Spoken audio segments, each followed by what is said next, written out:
Hello students, welcome back.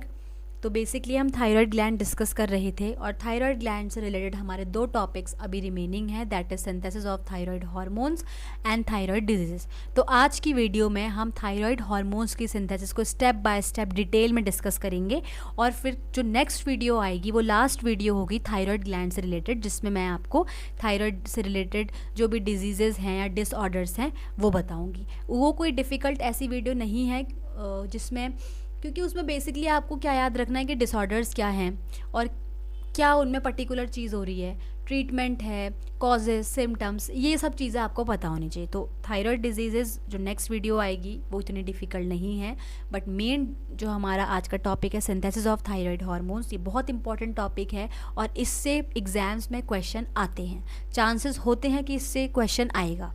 ठीक है, तो स्टार्ट करते हैं। अब देखो क्या चीज़ होती है कि जो थायराइड हार्मोन्स आपकी बॉडी में बनते हैं और फिर सिक्रीट होते हैं, उसे कौन रेगुलेट करता है?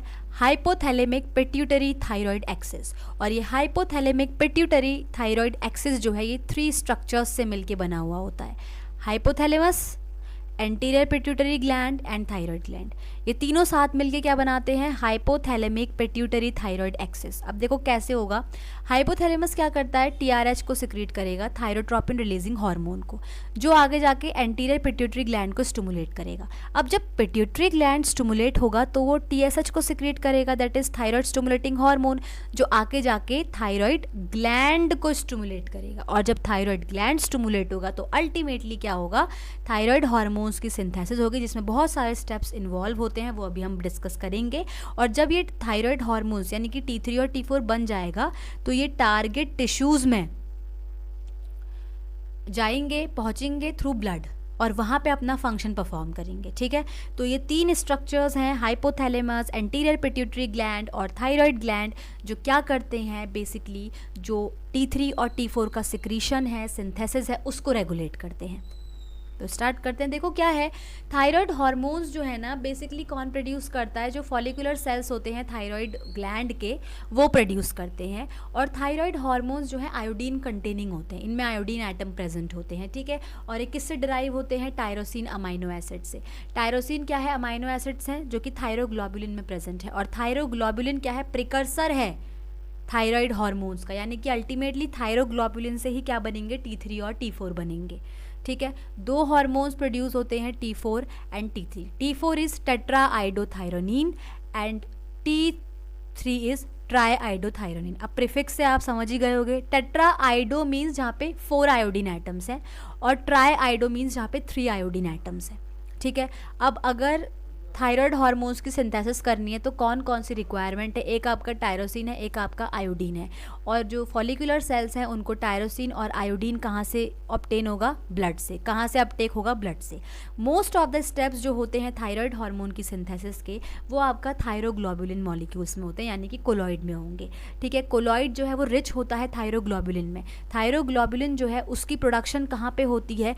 जो एंडोप्लाज्मिक रेटिकुलम गोल्गी कॉम्प्लेक्स है वहाँ पे इसकी प्रोडक्शन होती है, यानी कि फॉलिकुलर सेल में जो एंडोप्लाज्मिक रेटिकुलम गोल्गी कॉम्प्लेक्स है वहाँ पे थायरोग्लोबुलिन की प्रोडक्शन होगी और उसके बाद वो कोलॉइड में जाके रिलीज हो जाता है। इसीलिए हम कहते हैं कि जो कोलॉइड है वो रिच होता है थायरोग्लोबुलिन में। ठीक है, अब नेक्स्ट आते हैं। देखो अब स्टेप्स कौन कौन से इन्वॉल्व है। सबसे पहला स्टेप आता है आयोडाइड अपटेक। एक चीज़ मैं यहाँ पे मेंशन करती हूँ, बहुत इंपॉर्टेंट है। हम आयोडीन का अपटेक करते हैं अपनी डाइट में और वो आयोडीन फिर हमारी बॉडी में जाके ब्लड स्ट्रीम में एब्जॉर्ब होता है in the form of iodide के फॉर्म में। फिर क्या होता है? ये आयोडाइड आयंस जो हैं ये एक्टिवली ट्रांसपोर्ट हो जाते हैं हमारे ब्लड स्ट्रीम से फॉलिकुलर सेल में। ठीक है, फॉलिकुलर सेल में जाएंगे और फिर फॉलिकुलर सेल में वापस ये आयोडाइड से आयोडीन में कन्वर्ट होते हैं। ठीक है, तो आयोडीन और आयोडाइड में कंफ्यूज मत होना। फिर आता है दूसरा सिंथेसिस ऑफ थायरोग्लोबुलिन। देखो thyroglobulin is a glycoprotein. Glycoproteins are those proteins which are associated with carbohydrates, जो कार्बोहाइड्रेट से एसोसिएटेड होते हैं। ये रफ एंडोप्लाज्मिक रेटिकुलम में बनते हैं। और कहाँ के, किसके रफ एंडोप्लाज्मिक रेटिकुलम में बनेंगे? फॉलिकुलर सेल के। अभी इससे पहले वाली स्लाइड में मैंने आपको बताया ER गोल्गी कॉम्प्लेक्स में बनता है थायरोग्लोबुलिन। और अगर रफ एंडोप्लाज्मिक रेटिकुलम में बनता है तो किस में बनेगा? रफ एंडोप्लाज्मिक रेटिकुलम में इसकी प्रोडक्शन होगी। और उसके बाद मॉडिफाइड और स्टोर्ड कहाँ पे होते हैं? ये वेसिकल्स में बाय गोल्गी एपरेटस। और उसके बाद जब वो बन जाता है तो वो ल्यूमेन में रिलीज हो जाएगा, कोलॉइड में रिलीज हो जाएगा, ठीक है। अब थर्ड स्टेप आता है ऑक्सीडेशन ऑफ आयोडाइड। देखो क्या है, एक बार फॉलिकुलर सेल में आयोडाइड आयंस ट्रांसपोर्ट हो गए तो अब क्या होता है, एक एंजाइम की प्रेजेंस में, दैट इज थायराइड पर ऑक्सीडेज। थायराइड पर ऑक्सीडेज क्या करेगा, जो आयोडाइड है उसको आयोडीन में ऑक्सीडाइज करेगा, ठीक है। क्या करेगा, आयोडीन में ऑक्सीडाइज करेगा in the presence of hydrogen पर ऑक्साइड, ठीक है। और ऐसा क्यों ज़रूरी है, क्योंकि अगर हमें थायराइड हार्मोन की सिंथेसिस करनी है तो जो टीजीबी है यानी कि थायरोग्लोबुलिन है, उसमें जो अमाइनो एसिड्स हैं दैट इज टायरोसिन, उसको आयोडिनेट करना इंपॉर्टेंट होता है, रिक्वायर्ड होता है आयोडिनेशन टायरोसिन का, ठीक है। अब आता है हमारा fourth step, that is iodination of tyrosine. देखो क्या है, टायरोसिन क्या है, अमाइनो एसिड्स हैं, और वो किस में प्रेजेंट है, किसके अमाइनो एसिड्स हैं, थायरोग्लोबुलिन के। और बनने के बाद थायरोग्लोबुलिन कहाँ रिलीज होता है, कोलॉइड में। तो जो आयोडिनेशन है, जो आयोडिनेशन होता है टायरोसिन का, वो कोलॉइड में होगा। तीन चीज़ें मैं आपको बता रही हूँ, उसको बहुत ध्यान से सुनना। सिंथेसिस थायरोग्लोबुलिन की फॉलिकुलर सेल्स में होगी, वो भी रफ एंडोप्लाज्मिक रेटिकुलम में।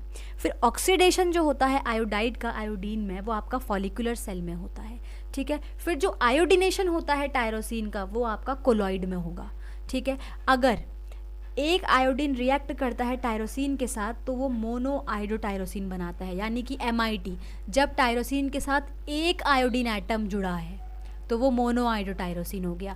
जब दो आयोडीन रिएक्ट करते हैं टायरोसिन के साथ तो वो डाई आयोडोटायरोसिन बनाते हैं, यानी कि टायरोसिन की रिंग में जब दो आयोडीन एटम जुड़ गए, ठीक है। ये चीज़ है। ये आप देखो, ये फॉलिकुलर सेल्स हैं, ये पेरीफेरी में फॉलिकुलर सेल्स हैं, ये आपका कोलॉइड है। तो बनने के बाद क्या होगा, देखो यहाँ पे आपका थायरोग्लोबुलिन जो है वो रिलीज होगा, ठीक है। ये चीज़ है। अब नेक्स्ट देखो क्या है, MIT और DIT बन गए हमारे, बन गए ना। मोनो आयोडोटायरोसिन को MIT कह दो और डाई आयोडोटायरोसिन को DIT कहते हैं। अब क्या होती है, कपलिंग होती है, कपलिंग ऑफ आयोडोटायरोसिन, मतलब उस टायरोसिन की जिसके साथ अब आयोडीन एटम अटैच हो चुका है। तो कपलिंग भी कहाँ होगी, कोलॉइड में। कपलिंग भी कोलॉइड में होगी। देखो क्या चीज़ होती है, कपलिंग में क्या होगी, हमको T3 और T4 चाहिए। तो देखो पहले तो एक चीज़ याद रखो, T3 यहाँ पे 3 क्या रिप्रेजेंट कर रहा है, आयोडीन एटम्स का नंबर। 4 क्या कर रहा है, आयोडीन एटम्स का नंबर। अगर मुझे 3 आयोडीन के एटम चाहिए, मतलब मुझे जो ट्राई आयोडोथायरोनिन है वो चाहिए, तो मुझे 3 आयोडीन के एटम चाहिए। तो डेफिनेटली एक MIT कंबाइन करेगा, एक DIT कंबाइन करेगा, जिससे मुझे T3 मिलेगा। MIT से मुझे एक आयोडीन एटम मिलेगा, DIT से मुझे 2 आयोडीन एटम मिलेंगे और अल्टीमेटली ये T3 बनाएंगे। ऐसे अगर मैं DIT की बात करूँ, देखो 4 आयोडीन एटम चाहिए, MIT और DIT से तो मिलेंगे नहीं। अगर MIT आपस में करेंगे तो वो 2 ही हुए, और अगर MIT और DIT करेंगे तो भी वो 2, तो वो 3 हुए, 4 तो मुझे मिलेगा नहीं। 4 मुझे तब मिलेंगे आयोडीन एटम जब 2 DIT मॉलिक्यूल करेंगे, ताकि एक DIT मॉलिक्यूल से मुझे 2 आयोडीन एटम मिल गए, दूसरे DIT मॉलिक्यूल से मुझे 2 और आयोडीन एटम मिल गए, तो अल्टीमेटली मुझे क्या मिलेगा, T4 मिलेगा, थायरोक्सिन मिलेगा, ठीक है। तो कपलिंग भी कहाँ पे होती है, आपकी कोलॉइड में होती है। अब यहाँ पे आते हैं स्ट्रक्चर्स में। देखो स्ट्रक्चर्स बहुत इंपॉर्टेंट हैं। तो अगर मैं मोनो आयोडोटायरोसिन की बात करूं, यहाँ पे देखो रिंग है ना, रिंग में सिर्फ एक आयोडीन एटम जुड़ा हुआ है, वो भी 3rd पोजीशन पे। नंबरिंग हमेशा यहाँ से होगी, ठीक है। 3rd पोजीशन पे आयोडीन जुड़ा है, तो एक ही आयोडीन एटम है यहाँ पे। तो ये क्या है हमारा, MIT। अगर मैं डाई आयोडोटायरोसिन की बात करती हूँ तो यहाँ पे रिंग में आपके 2 आयोडीन एटम जुड़े हैं, एक 3rd पोजीशन पे जुड़ा है और एक आपका 5th पोजीशन पे जुड़ा है। देखो MIT और DIT दोनों के स्ट्रक्चर बिल्कुल सिमिलर है, बस वहाँ पे 3rd पोजीशन पे रिंग में आयोडीन एटम था, DIT में 3rd और 5th दोनों में है। नंबरिंग ऐसे शुरू होगी, ठीक है। अब क्या होता है, T3 कैसे बनता है, जब आपका MIT और DIT आपस में कंबाइन करेंगे तो ये बनाएंगे आपका T3, ठीक है। T3 बनाएंगे। अब देखो MIT से हमारी पहली वाली रिंग आई जिसमें एक आयोडीन एटम था, और DIT से हमारी दूसरी वाली रिंग में देखो क्या है, एक 3rd पोजीशन पे है, एक 5th पोजीशन पे है। अब जब इनकी कपलिंग होगी ना, तो कपलिंग की वजह से क्या होगा, जो ये पार्ट है, जो ये पार्ट है ये बाहर रिमूव हो जाएगा, ठीक है।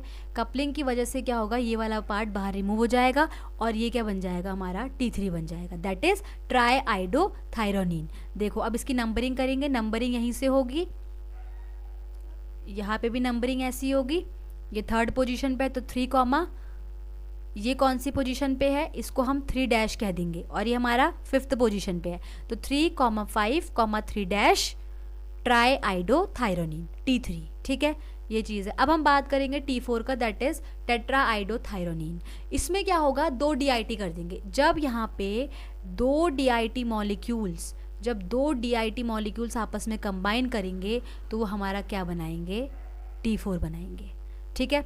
T4 बनाते हैं। अब देखो क्या है, कोई डिफरेंस नहीं है स्ट्रक्चर में। T3 और T4 का अगर आप स्ट्रक्चर देखो तो क्या है, सिर्फ फर्क पड़ा है पहली रिंग के 5th पोजीशन में। 5th पोजीशन में भी आयोडीन जुड़ गया है, ठीक है। यहाँ पे देखो नंबरिंग इधर से ही होगी। फर्स्ट रिंग में भी 3rd पोजीशन पे और 5th पोजीशन पे आयोडीन है। सेकेंड रिंग में भी 3rd पोजीशन पे और 5th पोजीशन पे आयोडीन है। तो क्या हम नेमिंग दे देंगे, 3,5, ये फर्स्ट रिंग का 3rd पोजीशन और 5th पोजीशन हो गया। 3-5 हमने जो दूसरी रिंग में 3rd पोजीशन में आयोडीन था उसको 3 नेम कर दिया और 5th पोजीशन पे 5 कर दिया। तो हमें अल्टीमेटली क्या मिला, 3,5,3-5 tetra iodothyronine, that is T4। इसमें भी क्या होगा, जब इनकी कपलिंग होगी, कंबाइन होंगे, तो यही सेम चीज़ बाहर रिमूव होगी जो MIT और DIT में रिमूव हो रही थी, ठीक है, ये चीज़ है। तो इस तरीके से क्या होता है, कपलिंग होती है और हमें MIT DIT की कपलिंग से T3 और T4 बनता है। अब एक स्ट्रक्चर मैंने यहाँ पे और मेंशन किया है, रिवर्स T3 का। देखो रिवर्स T3 क्या है, रिवर्स T3 में आपको क्या करना है कि T3 का स्ट्रक्चर अपोजिट कर देना है।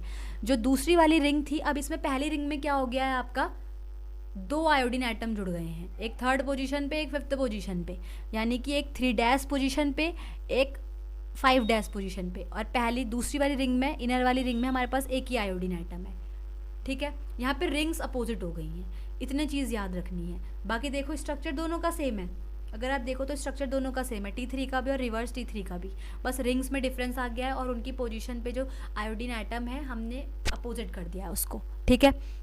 अब देखो रिवर्स T3 क्या है, रिवर्स T3 जो है ना वो इनएक्टिव फॉर्म है T3 हार्मोन की।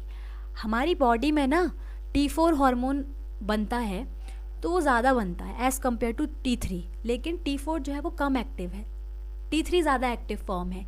तो इसीलिए क्या होता है कि T4 को हम T3 में कन्वर्ट किया जाता है बॉडी में, और किस प्रोसेस के थ्रू वो कन्वर्ट होता है, डीआयोडिनेशन। डीआयोडिनेशन की एक प्रोसेस होती है जहाँ पे हम T4 में से एक आयोडीन एटम को निकाल देते हैं, रिमूव कर देते हैं और उसको T3 में कन्वर्ट कर देते हैं, क्योंकि T3 जो है वो ज़्यादा एक्टिव फॉर्म है, ठीक है। अब क्या चीज़ होती है, रिवर्स T3 क्या है, देखो रिवर्स T3 जो है वो इनएक्टिव फॉर्म है T3 की, और हमारी बॉडी में T4 जो है वो T3 में भी कन्वर्ट होता है और रिवर्स T3 में भी कन्वर्ट होता है। और T3 में बेसिकली T3 का जो अमाउंट है वो बेसिकली कब होगा ज़्यादा, जब स्टारवेशन हो जाएगा, जब आपकी फास्टिंग है या फिर स्ट्रेस है, तो उस टाइम पे रिवर्स T3 का लेवल जो है वो बढ़ जाता है बॉडी में थोड़ा, ठीक है। और अगर बहुत ज़्यादा लेवल हो गया रिवर्स T3 का तो वो एक साइन होता है हाइपोथायरॉयडिज्म का। हाइपोथायरॉयडिज्म का मतलब है कि जब आपकी बॉडी इनफ अमाउंट में T3 नहीं बना रही है, क्योंकि रिवर्स T3 तो इनएक्टिव फॉर्म है ना, वो तो काम ही नहीं करेगी, वो मेटाबॉलिकली इनएक्टिव है, वो कोई मेटाबॉलिज्म में कोई एक्टिविटी परफॉर्म नहीं है, कुछ नहीं है, लेकिन T3 है एक्टिव फॉर्म। तो जो नॉर्मली T3 जो एक मेटाबॉलिकली एक्टिव है और वो परफॉर्म कर रहा है फंक्शंस, वैसा ही रिवर्स T3 नहीं करेगा क्योंकि वो इनएक्टिव है, ठीक है। तो ये चीज़ है, तो मैंने आपको यहाँ पे समझा दिया अच्छे से। कोई भी अगर आपको डाउट है तो आप कमेंट सेक्शन में मेरे को डाउट पूछ सकते हो, ठीक है, मैं आंसर करने की पूरी कोशिश करूँगी। नेक्स्ट वीडियो में स्लाइड में आते हैं। देखो एंडोसाइटोस, अब देखो T3 बन गया, T4 बन गया है।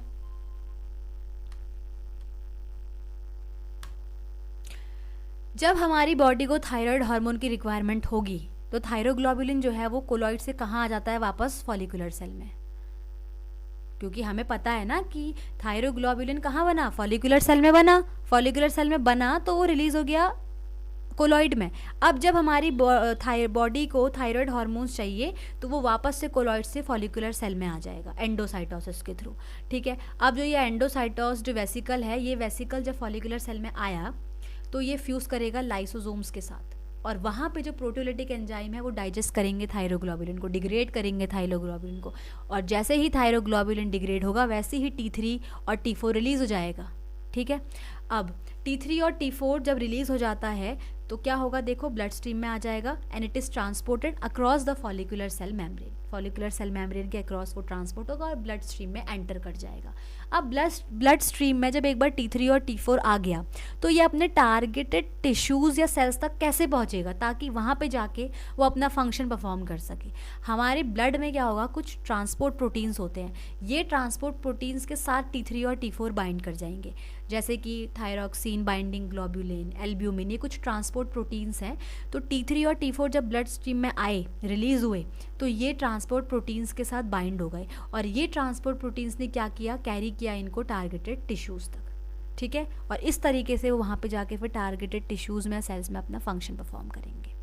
अब पेरिफेरल कन्वर्जन वही चीज़ है जो मैंने आपको अभी स्ट्रक्चर में बताया कि T4 जो है वो बेसिकली मेन हार्मोन है जो थायराइड ग्लैंड सिक्रीट करता है, बट वो उतना एक्टिव नहीं है एज़ कम्पेयर टू T3, ठीक है। तो ज़्यादा एक्टिव कौन सा है, T3 है। तो इसीलिए क्या होता है कि जो पेरिफेरल टिश्यूज़ होते हैं वहाँ पे क्या होता है कि डी आयोडिनेज जो एंजाइम है उसकी हेल्प से क्या करते हैं, हम T4 को T3 में कन्वर्ट कर देते हैं, यानी कि मोर एक्टिव फॉर्म में कन्वर्ट करते हैं और इस प्रोसेस को हम बोलते हैं डी आयोडिनेशन, ठीक है। तो ये था synthesis of thyroid hormone. Hopefully आपको समझ में आया होगा और अगर आपको लगता है कि ये हेल्पफुल है आपके फ्रेंड्स के लिए भी तो आप उनको भी शेयर कीजिए, लाइक, सब्सक्राइब। और कोई भी डाउट अगर आपको है किसी भी चीज़ से रिलेटेड इस वीडियो से तो आप कमेंट सेक्शन में कमेंट कर सकते हैं, मैं उसको पूरा आंसर करने की कोशिश करूँगी। Thank you.